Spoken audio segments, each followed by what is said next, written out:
persiapan menyongsong hari raya kurban, arti pada kurban. Nah, sebelum tadi kan Pak Ali lah mulai Bapak Ibu media menyampaikan wacana atau pemikiran-pemikiran tentang bab pelaksanaan ibadah kurban yang dilakukan di negara Jawa. Nah, maka pada malam ini uraian kaji itu khusus itu arahkan kepada ibadah kurban itu. Bapak dan Ibu, kita awali dulu kajian kita dengan memperbandingkan dua istilah, dua sebutan dengan bunyi yang mirip. Jadi dua kata yang sebutannya mirip tapi statusnya berbeda. Itu antara kurban dan korban. Kalau dilihat dari akar kata, ya itu sama atau mirip. Mungkin juga mirip. Akar kata dari asal katanya koroba. Asal katanya koroba. Huruf qaf, roba, koroba. Artinya dekat. Oke bahasa Arabnya. Koroba itu oke. Pada suatu ketika lalu lauto melintir hukum sajiwa nama dia dengan kecepatan yang cukup laju. Nah, dalam kan itu lalu laju itu kan melintir itu lalu.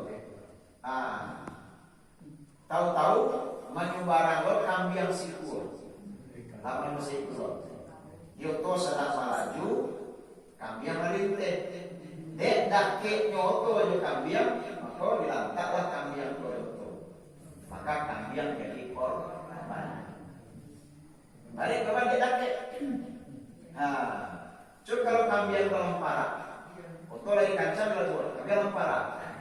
Kalau salah, tapi dek gara-gara waktu lalu kancam, kambing melintir, dek dake nyo kambing nyoto, kalindo kambing berutuh tadi. Kita meninggal kambing itu, kambing itu korban kecelakaan. Ya, korban kecelakaan.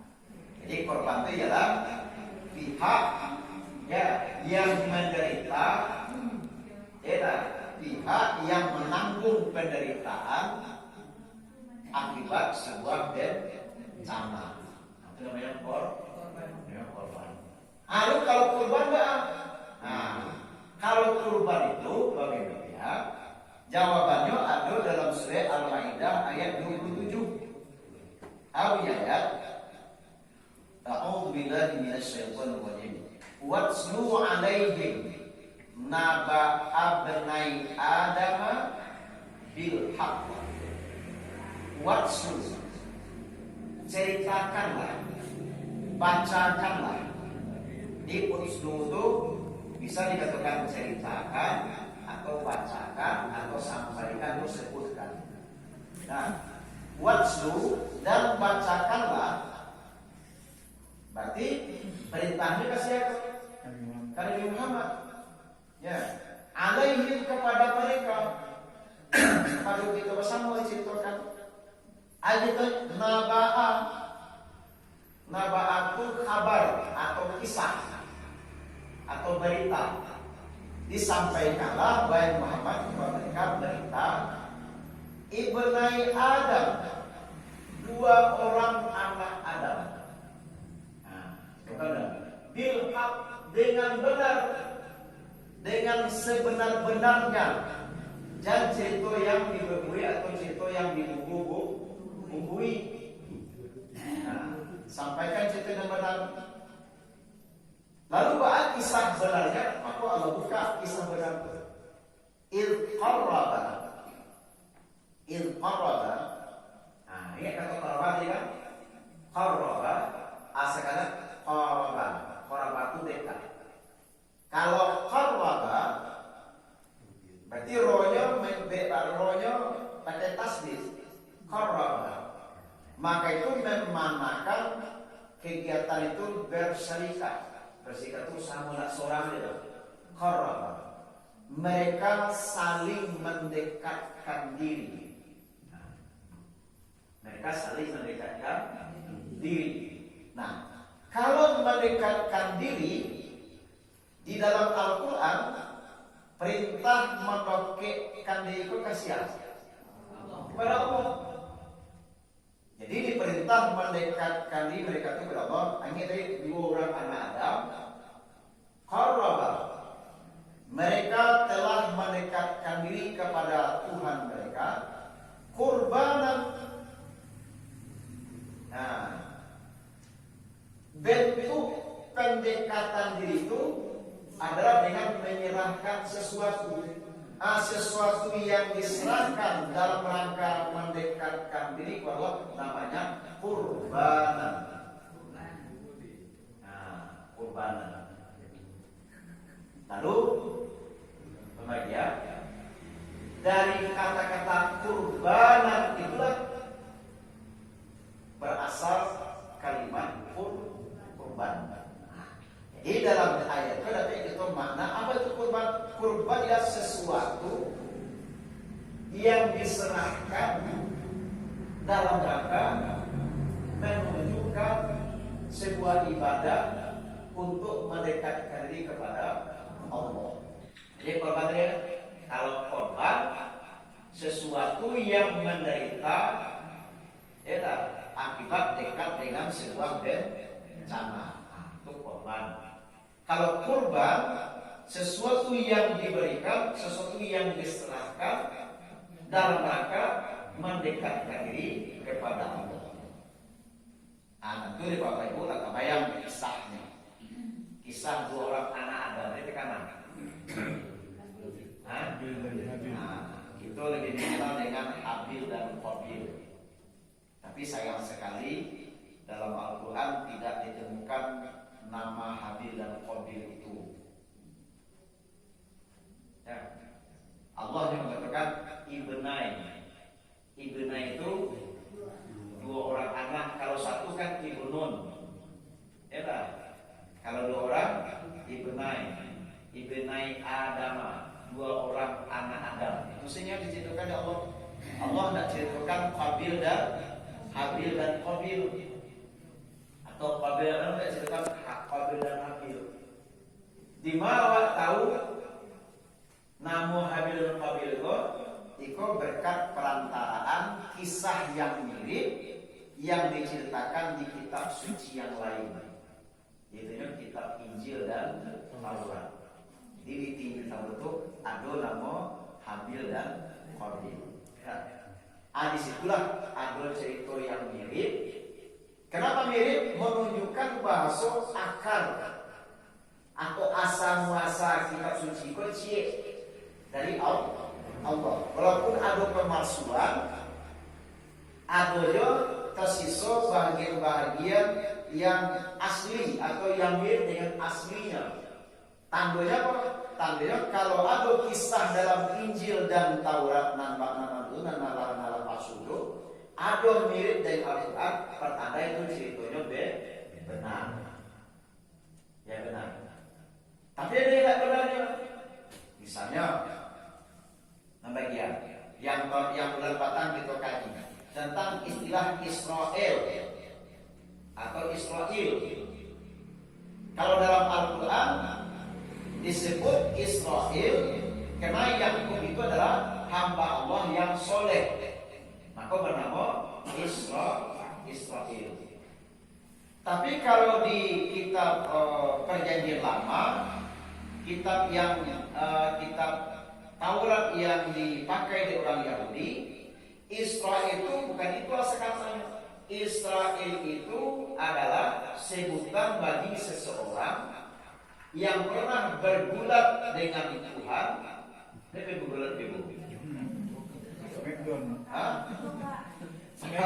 Palu. Nah, kalau bahasanya smackdown dulu ya. Nah, pernah bertinju di Tuhan dan dia mana itu sebab engkau pernah bergulat dengan Tuhan dan memenangkan pergulatan engkau, maka namamu dari Yakub Yakub berubah jadi Israel. Nah, berarti ceritanya palsu tuh Pak. Kamu berbeda dalam Quran. Israel cerita ini Pak. Yunus Israel ceritanya, cerita Israel. Jadi dibuatnya cerita supaya menggagah, supaya dunia pun bisa dikuasainya, ada yang dibanggakan. Tengok itu sih kami. Aku kami sesuk batidu kalah Tuhan dia. Jadi kami itu orang pernah mengalahkan Tuhan. Anak dari cucu dari orang yang pernah mengalahkan Tuhan. Nah beda jawab. Awak kok cucu dari orang yang pernah bersalah di surga, lalu diusir keluar. Lalu minta ampun, diampunkan Allah. Nah, itu ceritanya kan. Cerita itu apa? Jadi dalam kitab ini. Nah, demikian. Jadi Habil Qabil itu nama itu di kitab Injil dan Taurat kita Sobo. Ya, tidak ada masalah tuh. Yang dari dua orang anak Adam itu masuk di cerita. Kisahnya masuk kedua orang anak Adam tersebut diperintah untuk melakukan sebuah amal. Ibadah itu bentuknya adalah bentuk mendekatkan diri kalau untuk menguji siapa paling dekat ke Tuhan, siapa paling dekat kepada Allah. Yang nomor 2 itu disuruhnya berkorban. Serahkan sesuatu untuk mendekatkan diri kepada Allah. Itu kisahnya kan. Terus kita lihat Fatuqub bila min ahadihima, maka diterimalah korban salah satu di antaranya. Walam yutaqabbala minal akhar, dan tidak diterima korban yang seorang lain. Jadi korban seorang diterima, korban seorang lain tidak diterima. Ada asbabnya. Ada dia qala la aqtulannaka. Nah tidak diterima korbannya mengecek la aqtulannaka. Awas. Ya tak? Persoalannya awas am membunuh. Nah, enak. Awas am pasti membunuh. Kan mungkin bahasa tak itu bahasa Arab. Wajib ada bunuh kan mungkin bahasa kan. Maka sih kau bukan dengan tindak la aqtulannaka, kamu pasti saya bunuh. Itu kecek nanti tidak diterima korbannya. Qala menjawe yang korbannya diterima.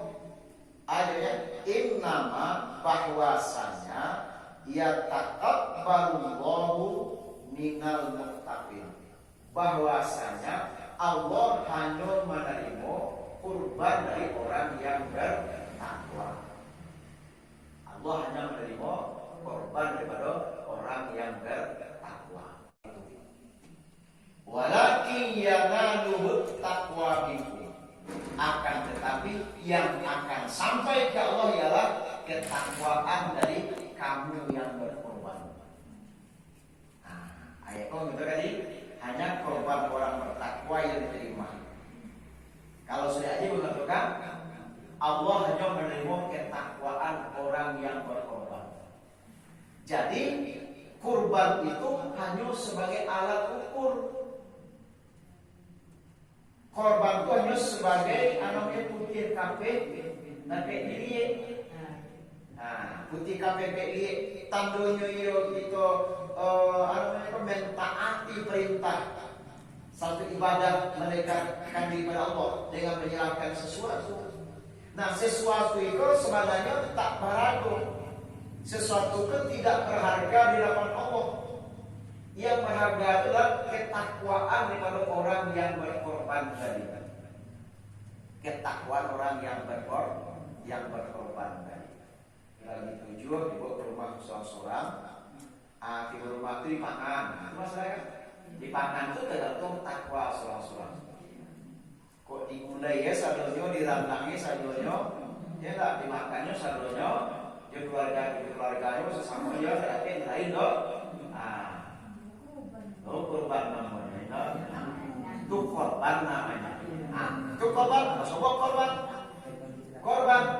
Berarti kambing yang diserahkan kamu saji cako, dia dikorbankan untuk harga diri kita.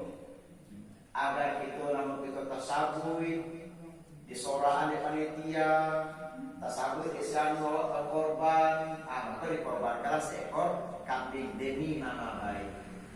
Kok kambing korban namanya? Kalau cakap korban kecelakaan, kalau korban nama baik. Nah, dikorbankan kambing demi nama baik awak. Ini harga diri awak. Itulah jadi semuanya. Kambing cakap. Tapi kalau nang kurban itu diserahkan, ya, diserahkan ke panitia. Sudah tuh kita sebagai peserta korban ikhlas seikhlas-ikhlasnya. Sajak dari ujung hidungnya sampai ke ujung ibunya, sajak di punggung sampai ke ujung kakinya, ikhlas kita korbankan. Kesimpulannya tadi, korban itu adalah berupa sesuatu yang diserahkan untuk membuktikan kedekatan kita kepada Allah. Jika tinggal di ayat ini. Baam mukro yang seorang diterima korbannya dan seorang tidak, dekano nan diterima korban ko inyo berkorban dengan takwa. Inyo berkorban dengan takwa. Sedangkan yang tidak diterima korban ko inyo berkorban dekano terpaksa. Maka berbedalah yang disalahkan. Yang bertakwa ko disalahkanlah hasil karajonyo, hasil usahanya yang terbaik. Dekanonyo karajonyo baterana, dipilih terana kalian ngancam. Nan seorang baik, dekanonyo karajonyo kepala, balada batani, dekanonyo tapaso, dipilih kala hasil taninya, nalah kata campak juga, nalah kata buang juga, tidak punya nilai manfaat. Makanya kurban kita adalah sesuatu yang terbaik. Lalu kedua, tersebab yang diterima adalah kurban berbentuk hewan ternak, maka itu jadi dalil bahwa yang dikorban itu hewan ternak. Ampe jenisnya kan? Unta, sapi, kambing, dan domba atau kibas. Ini berbahaya. Nah, jadi yang terpenting dari korban itu adalah ketakwaan orang yang berkorban. Ketakwaan orang yang berkorban. Adek kan itu dasarilah dia nama itu korban apa? Karena betul-betul ingin mendekatkan diri kepada Allah Subhanahu Wa Taala, berbentuk menyerahkan sebagian harta dari banyak. Inna a'tainaka al-kautsar. Sesungguhnya kami telah banyak berikan kamu nikmat. Kan banyak nikmat. Fasholli li rabbika wanhar. Maka sholatlah untuk Tuhanmu dan berkorbanlah untuk Tuhanmu. Batali itu ayat baca tadi. Li rabbika itu bahasanya untuk Tuhanmu. Jadi sholat korban adalah salah satu dari bentuk perintah mensyukuri nikmat Allah. Ya, bentuk perintah mensyukuri nikmat Allah. Makanya Allah diawali dengan kalimat Inna a'tainaka. Sesungguhnya kami telah banyak memberikan kamu nikmat. Fasholli, maka sholatlah lirabbika, untuk Tuhanmu, maka sholatlah untuk Tuhanmu. Ya. Tersebab anhar disambungkan di hubungan kalimat atau dengan waw ataf, maka apa yang berlaku pada sholat berlaku pula pada anhar. Nah, kurban. Jadi sholatlah untuk Tuhanmu, berarti korbanku untuk Tuhanmu. Berkorbanlah untuk Tuhanmu, sebagaimana sholatlah untuk Tuhan. Aku yang dulu itu katakan. Tersebab ibadah itu kita lakukan untuk Tuhan kita, untuk Allah makasihnya, maka kita lakukan yang terbaik. Sholat itu sholat yang terbaik. Kurban itu kurban yang terbaik. Kurban yang terbaik dilakukan oleh orang yang bertakwa. Itulah yang diterima kurbannya di zaman Nabi Adam Yesus. Korban yang terbaik yang diserahkan, maka diterima oleh Allah Subhanahu wa Ta'ala. Nah, untuk ukuran kita Masjid Ikhwanul Muslimin, kurban terbaik kita nilainya cek kepala itu 2 juta. Pas 2 juta. Ya. Tidak sama kalau kawan kita di tempat lain ada yang 2 juta 100, ada 2 juta 600. Nah, sesuai dengan kemampuan Pak. Jadi korban terbaik menurut kemampuan kita jamaah Ikhwanul Muslimin nilainya 2 juta. Nilai 2 juta pun tidak berlaku untuk presiden. Nah, karena presiden tentu korbannya harus diatur kok, jauh dari kok. Daya kemampuan itu beda jauh. Ya, sementarnya 65 juta mungkin atau 80 juta seorang. Nah, Jawa hanya 2 juta. Makanya kalau korbannya bantil untuk 7 orang. Makanya aragonya nak kira dilakukan yang kalau ingin berkorban bantil yang tua 30 juta berarti bersama. Bantil 30 juta aragonya harus selamat tuh. Berarti 5 juta selamat kan? Nah, tergantung barang kadang-kadang yang Bapak ya, lalu yang ketiga tentang hal tadi tentang peserta korban tadi. Bapak dan Ibu, selalu ada pertanyaan. Bolehkah awak berkorban atas nama orang dalam meninggal? Atau perlu berkorban atas nama orang meninggal? Apa tidak? Nanti 3 kajian. Kajian pertama, kalau nama Nianto sama Soedik berwasiat, wajib dikorbankan atas nama wasiat. Cuma wasiat itu barangkali. Dan kalau meninggal korbanan den, barangkali itu sekali ya. Tak tahu dah. Nanti sebab wasiat kan sekali. Wasiat tentang harta itu berlaku hanya sekali. Kalau wasiat tentang pesan-pesan, aku mungkin sudah kalau meninggal kalian dilupa sembahyang enggak? Berarti barangkali itu sembahyang. Itu terjadi. Nah, ada dasarnya wasiat korban kau sekali. Dan kamu itu berkaitan harato almarhum setelah meninggal kan jadi harta warisan. Barangkali kita membagi harta warisan kan sekali habis. Besok tak boleh. Kamu harus tutup pindah tangan. Korban gitu. Nah kedua, supaya jangan barikan kurang dan ditinggalkan. Kalau wasiat 10 tahun membagi aku balik, wasiat wajib untuk makan sedado, sedangkan mandi wasiat siswa bakal ya. Nah tentu tak kalian yang dikapian tak membuka dia saklo, sedangkan agama kok meringankan atau memudahkan. Jadi sudah kurban itu cukup sekali. Nah, itu pertama. Nah, kalau wasiat, yuk. Nah, kedua, kajian tadi. Nah, kedua, Rasulullah SAW senantiasa berkorban mengatasnamakan diri beliau, keluarga beliau, dan umat beliau tanpa menyebutkan satu pun nama. Ada nama sahabat. Ya, Allahumma hadza minni. Dalam redaksi lain, Allahumma taqabbal minni min ahli wa ummati. Di kalimat yang lain mari sebutkan beliau, Allahumma hadza min Muhammad wa ahli Muhammad wa ummati Muhammad.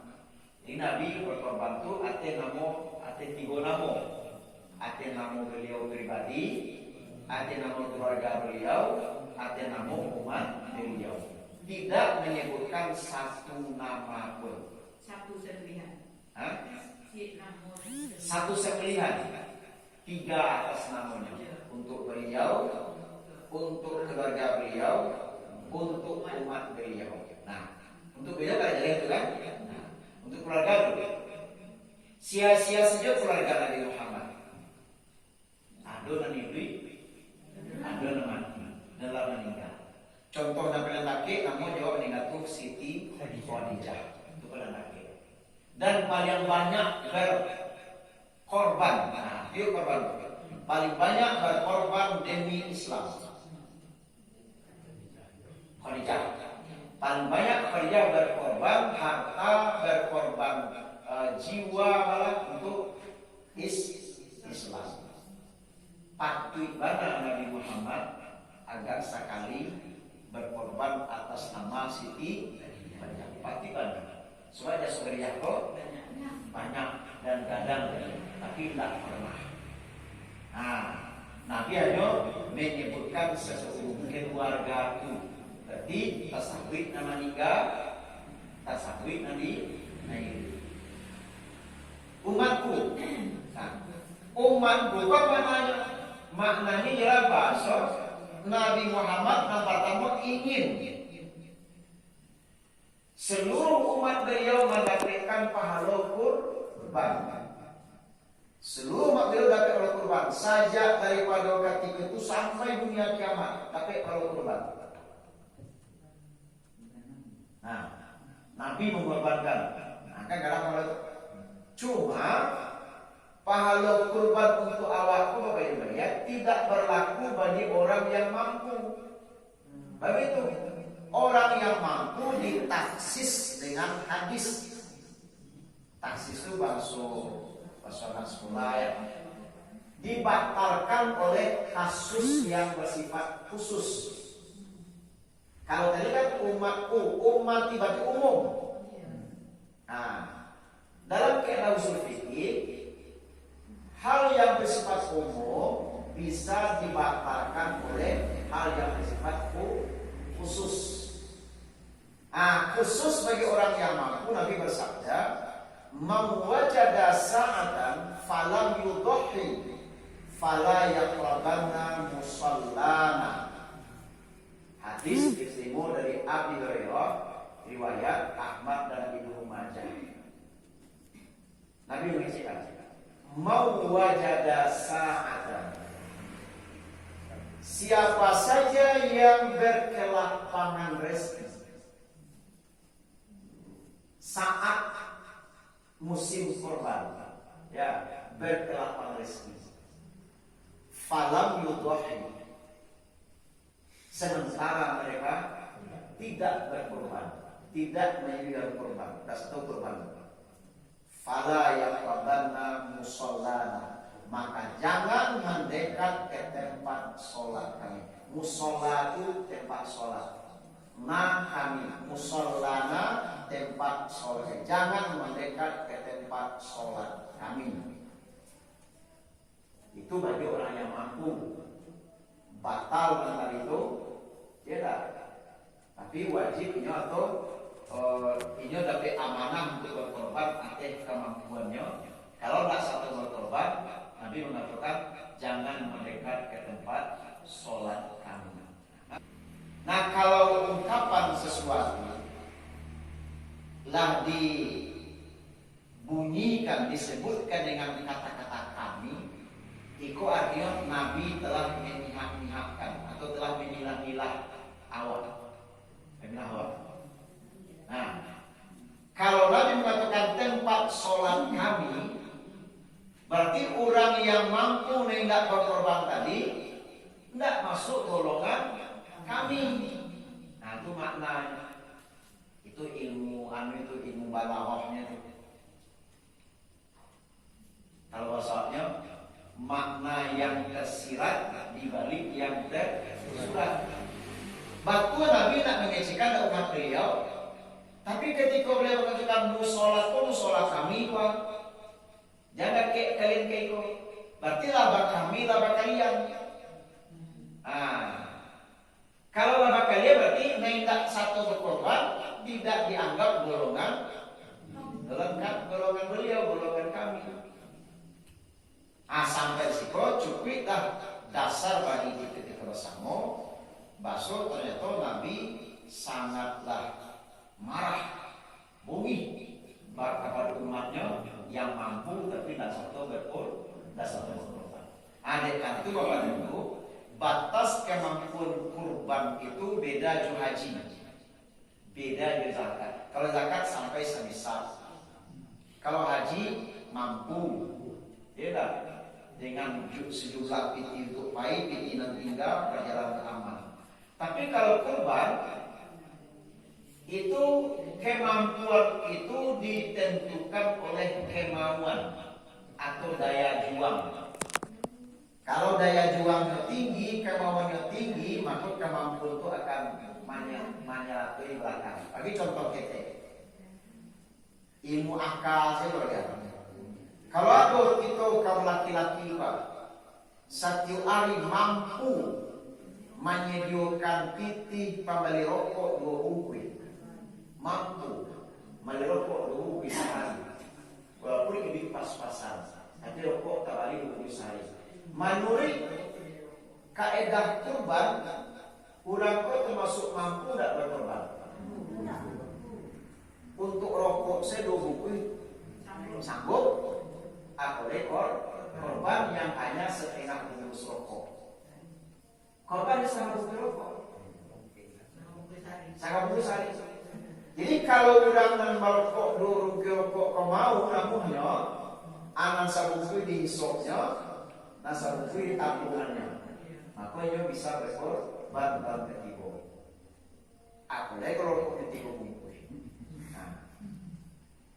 Ada kita kau ke bapak kau duduk kalau kau ke hari. Sakai duduk lapau tak kurang pergi keluar 5.000. Tak kurang 5.000. Jadi untuk belanja kalau kau duduk aja nya. Bisa menyediakan piti di rumah 5.000. Dibandingkan dengan kebutuhan korban, kira sanggup hanya untuk berkorban. Sanggup. Pada sholat kau diterima atau rakyat pahala. Tak logika aja. Awak bukan sholat. Misalnya sholat apa? Kita sebenarnya sholat isya. Kira-kira gini kalau nanti orang kalau di isya apa? Boleh kan? Baca Allahu Akbar. Baca takbir udah baca. Kira-kira nanti pahalanya apa? Pahala sholat isya. Kalau takbir juga kalau sudah isya. Alur dengan sudah takbir.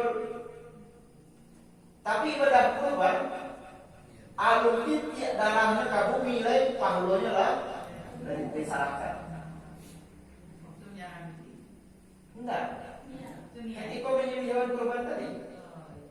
Kurban itu mau terlaksanakan di bantai dulu. Ketika bantai itu alutin tiap darahnya ke bumi loh, maka pahalanya lah disalah dan diterima pahala. Dia paham mana alutin tiap darahnya. Barang lamunya dalam ko ketika bumi ketika ketika pisau kalau mengisi ili korban apa. Barang lamunya berapa waktu berapa jam sampai ke bumi. Sampai semini.